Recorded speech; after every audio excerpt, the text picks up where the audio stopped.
Bienvenue sur la chaîne géologique. Ce matin, nous sommes du côté de Bévar, sur les berges de la Loire. Et Fabrice, tu me disais que tu venais souvent, gamin, récolter des roches ou autres éléments. Je venais surtout pour la pêche, mais c'est vrai que j'en profitais également pour regarder un peu ce qu'il y avait comme cailloux dans le secteur. Et les roches qu'on va retrouver ici, elles ont toute une histoire. Et c'est ce qu'on va essayer de décrypter aujourd'hui. Très bien, c'est parti!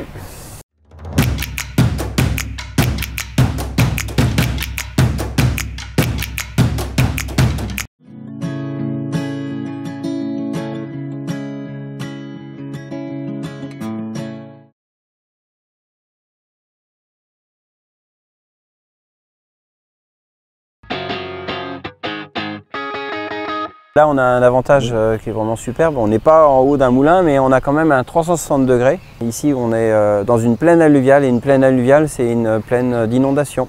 D'accord. Alors sur les cartes géologiques, on va appeler ça grand F, petit Z.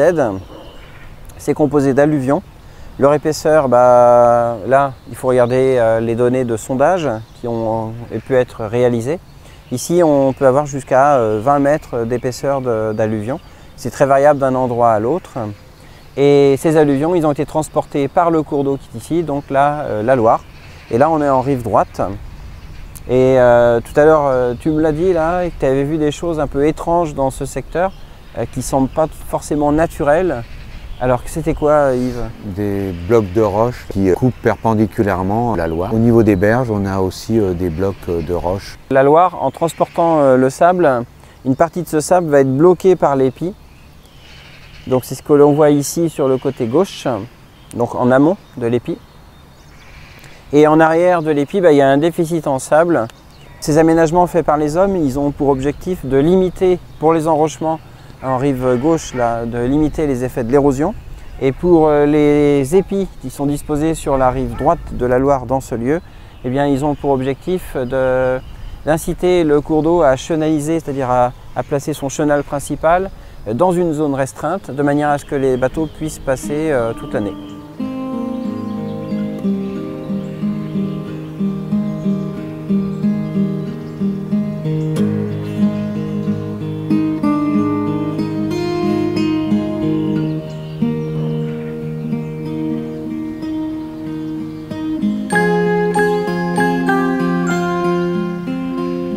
Donc là, c'est assez joli. Bon, on manque un peu de lumière, mais on voit très nettement une différence de couleur. Ici, là, vas-y, touche là, ici. Là. Ouais, touche à côté maintenant. Alors, où est-ce que c'est le plus dur? Ici, parce qu'en fait, le dépôt qui est ici à la surface et qui repose sur les graviers, en fait, fait une sorte de cimentation et donne l'impression que c'est plus résistant. Et en fait, il suffit de gratter et on voit qu'il n'est plus présent en dessous. La couleur qui est là, oui, c'est simplement la couleur laissée par un dépôt très fin qui se trouve sur les graviers à la surface. D'où vient ce dépôt très fin? Eh bien, il vient de la Loire. Lorsque le niveau était un petit peu plus haut, eh bien, tout simplement, ça a décanté et des particules les plus fines, donc des argiles et des siltes, se sont déposées sur les graviers. De l'autre côté, on ne les voit pas, alors qu'il y a dû y en avoir, mais comme ça fait plus longtemps que c'est hors de l'eau, eh bien, les eaux de pluie éventuelles, etc., le passage, les gens qui marchent, ont lessivé complètement cette argile et on ne la voit plus. Si on revient ici en décembre, en fait, tout va être recouvert et à ce moment-là, il y aura peut-être ce dépôt fin qui va se mettre un peu partout.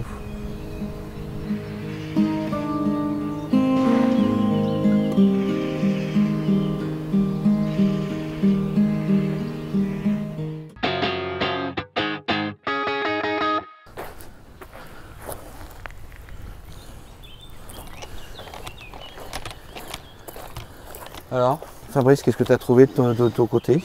Écoute, ici on trouve pas mal de choses sur cette zone et il y a à la fois des roches qui ont été transportées par le cours d'eau, mais également des restes des activités humaines. Alors je t'en ai ramené plusieurs là, tu vas voir. Et on va faire un petit jeu parce que ça va te permettre de savoir ce que doivent faire les géologues derrière. Alors tu vois, tout ça, c'est un point commun, c'est que ce sont des terres cuites. Donc c'est les hommes en fait qui ont pris de l'argile et qui l'ont cuite. Et regarde-les de près et d'abord de loin. Oui. Qu'est-ce que tu constates? Est-ce qu'on arrive à les distinguer? Les différences de couleur? Oui. Ça va du rouge au gris, au beige, au blanc. D'accord. Et la deuxième chose, tu regarderas de près avec ta loupe, mais en regardant la surface de ces objets, Tu vas constater que celui-ci, par exemple, il y a plein d'éléments assez grossiers dedans. Exactement. Alors que si tu compares avec cette autre terre cuite, là les éléments sont beaucoup plus fins. Tout ça pour dire qu'en fait, le travail des gens qui étudient les terres cuites, donc les archéologues, eh bien, ils doivent regarder de près chacun des objets, essayer de regarder leur couleur, leur forme, les motifs également que les hommes auraient pu laisser dessus, et puis la taille des éléments qui ont permis de réaliser ces terres cuites. Et avec toutes ces caractéristiques, ils arrivent à donner l'âge de la poterie, mais également de savoir d'où elle peut potentiellement provenir. Alors, pourquoi je te montre ça? Parce que le travail du géologue, c'est la même chose, sauf qu'au lieu d'étudier les terres cuites, on va étudier les roches. Et c'est ce qu'on va faire ici, là, en sous forme de petits jeux. Donc ici, on a une chance inouïe, hein, c'est qu'on a tout un tas d'éléments et quand on en ramasse un, n'importe lequel, eh bien, en fait, on peut faire un petit jeu, le petit jeu de savoir ce que c'est, d'où ça vient et pourquoi est-ce qu'il est ici. Alors, toutes ces informations, on va les déduire de l'observation de la nature de chaque élément, de sa couleur, de sa forme et également du contexte dans lequel on le trouve. Donc là, en l'occurrence, on est principalement sur ces alluvions récentes et on peut supposer en grande partie que l'essentiel des éléments qui sont ici ont été transportés par le cours d'eau, même si aussi il faut tenir compte des apports humains. On l'a montré tout à l'heure avec les épis, avec les enrochements et aussi avec les terres cuites. J'arrive pas à tenir le sable dans la main, il fait que de s'écouler là. Il est meuble. Là, tu as un mobilier, ça veut dire qu'il bouge. Donc là, on est sur des particules sédimentaires qui ont été transportées par le cours d'eau. Elles peuvent aussi être déplacées par le vent. Hein. S'il y a un bon coup de vent ici, ce sable va bouger. Dans les zones calmes, le dépôt. Et le dépôt, tu l'as sous les mains. On va se poser plusieurs questions en géologie. C'est d'où vient-il? Comment il a été transporté? Et enfin, pourquoi il s'est déposé ici? Et pour arriver à des hypothèses, eh bien, il va falloir des faits. Et les faits, c'est simple, il y en a trois. Le premier, c'est la taille du sédiment. Donc là, on place ça dans des colonnes de tamis où on utilise des granulomètres, c'est le nom de l'appareil, un granulomètre laser, si on veut connaître les particules les plus fines. La deuxième chose, c'est la nature. Alors quand tu regardes ce sable, est-ce que d'après toi, il est composé d'un seul type d'élément ou est-ce qu'il y en a plusieurs? J'ai l'impression qu'il y en a plusieurs parce qu'on voit des couleurs différentes, voilà, des formes différentes. Alors là, il faut faire des statistiques, compter au moins 300 grains et on va essayer de les identifier. Alors si c'est pas facile à l'œil nu, on le fera sous la loupe binoculaire. Et savoir s'il est homogène, c'est-à-dire s'il n'y a qu'un seul type d'élément dedans, ou s'il est hétérogène, il y en a plusieurs. Et la troisième chose, c'est la forme des grains. Alors est-ce que tu arrives à déceler la forme des grains là? J'ai l'impression qu'il y a des grains qui sont bien arrondis, qui sont assez lisses, puis d'autres qui ont des petites arêtes. Et bien pareil, là aussi on va faire des analyses, on va essayer de déterminer l'indice d'émoussé de chacun des grains. Et on va faire des statistiques pour essayer de savoir s'il y a 2 catégories, s'il y en a 3, etc. Et qu'est-ce que ces éléments vont nous apporter? Tous ces aspects, donc taille, forme et nature, vont nous permettre de retrouver le lieu d'origine déjà, d'estimer également s'il y a eu beaucoup de transport ou pas, de quelle nature s'est fait ce transport, et enfin quelles sont les caractéristiques du dépôt et du milieu de dépôt. D'accord. Par exemple, tu vois, trouver là cette coquille là à l'intérieur. Si on connaît la biologie de cette coquille, de l'animal qui vivait dans cette coquille, eh bien, on peut dire que ce sable s'est formé dans un milieu de telle nature.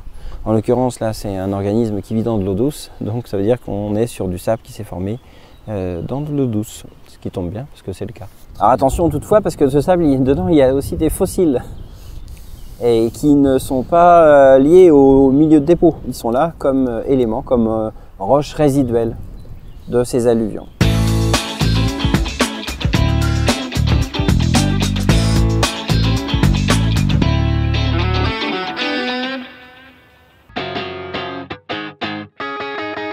Quand tu découvres une région, d'abord, première chose, c'est d'essayer de trouver le point le plus haut. Lecture de paysage.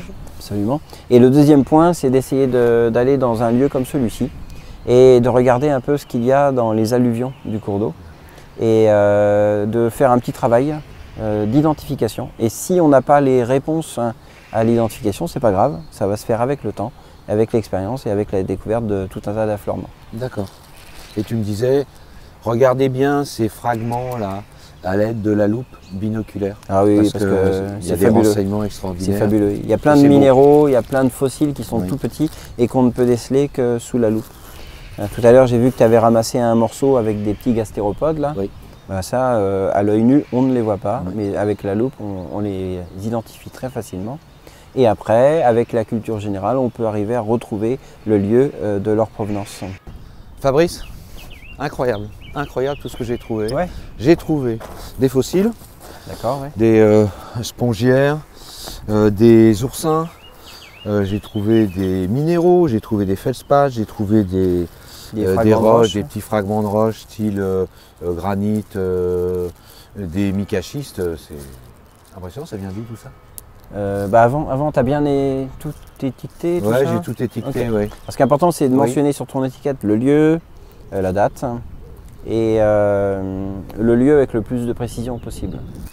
Voir boîte à outils, localisation. Par contre, ce que tu as ramassé là, ce sont des roches qui sont à la surface et il y a de grands risques que l'homme ait contribué à leur déplacement. Donc il faut les prendre avec beaucoup de précautions. Et on dit qu'ici, en fait, les éléments que tu as ramassés sont hors contexte. C'est comme en archéologie, c'est comme on ramasse un objet à la surface et en fait, il n'a pas tant de valeur que cela. Si on voulait vraiment trouver un objet et l'étudier avec beaucoup plus de précision, il faudrait faire une coupe, c'est-à-dire un trou, et étudier strate par strate l'ensemble. En place. En place, voilà. Ceci dit, ça nous donne une petite idée. Parce que oui, on a montré tout à l'heure avec les terres cuites, avec les enrochements, etc., que l'homme avait pu ramener des choses. Il y a même du verre, hein, malheureusement. Oui. Mais il y a aussi pas mal d'éléments, on sent que ce n'est pas l'homme qui les a apportés. Ces sédiments qu'on trouve en bord de Loire nous donnent des renseignements sur la géologie du Maine-et-Loire? Absolument, parce que, et pas que le Maine-et-Loire. Et pas que le Maine-et-Loire. En fait, ils vont ça donner... vient d'un peu plus loin encore. Ouais. En fait, ils vont donner des informations sur toutes les roches rencontrées par la Loire au cours de son trajet. C'est-à-dire que c'est la Loire, mais également ses affluents. Et pour ça, on identifie ce qu'on appelle le bassin versant de la Loire. Et dans le bassin versant de la Loire, on a plusieurs unités géologiques. Il y a le Massif central. Alors j'ai vu que tu avais des morceaux de granit, par exemple, et des feldspaths. Ceux-là, ils doivent venir justement du Massif central. Tu as le bassin de Paris. Alors là, tu avais des silex, tu avais des spongiaires. C'est ceux que tu as dans ta besace. Oui, par exemple, ici, tu as des spongiaires. Donc, c'est des fossiles d'éponges. Et ça, typiquement, on les trouve dans le Crétacé supérieur, qui se trouve en amont de la Loire. Ils sont silicifiés, donc ils sont très résistants. Ça aussi, il faut faire attention, c'est que dans des alluvions, tu ne vas trouver que les éléments les plus résistants. Tous ceux qui sont tendres, etc., ils vont être érodés rapidement et tu ne les trouveras pas sous forme de sable ou de gravier. Et puis tu as à nouveau un massif ancien, donc le massif armoricain.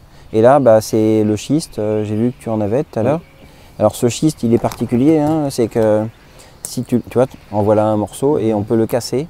Bon, lui, il ne vient pas du massif central parce que il aurait été fragmenté depuis belle lurette. Pour savoir si ça vient du coin ou si ça vient vraiment de très loin, c'est le degré d'usure.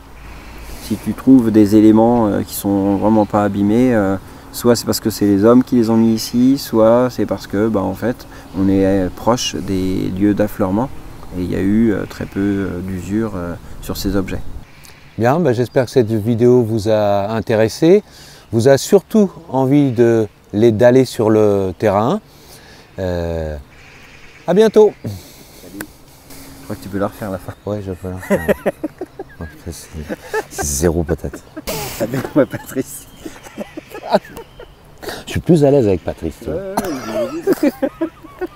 J'espère que cette vidéo vous a intéressé et que cela vous donne l'envie d'aller sur le terrain parce que la géologie, c'est le terrain. Terrain, c'est tout. Voilà. À bientôt.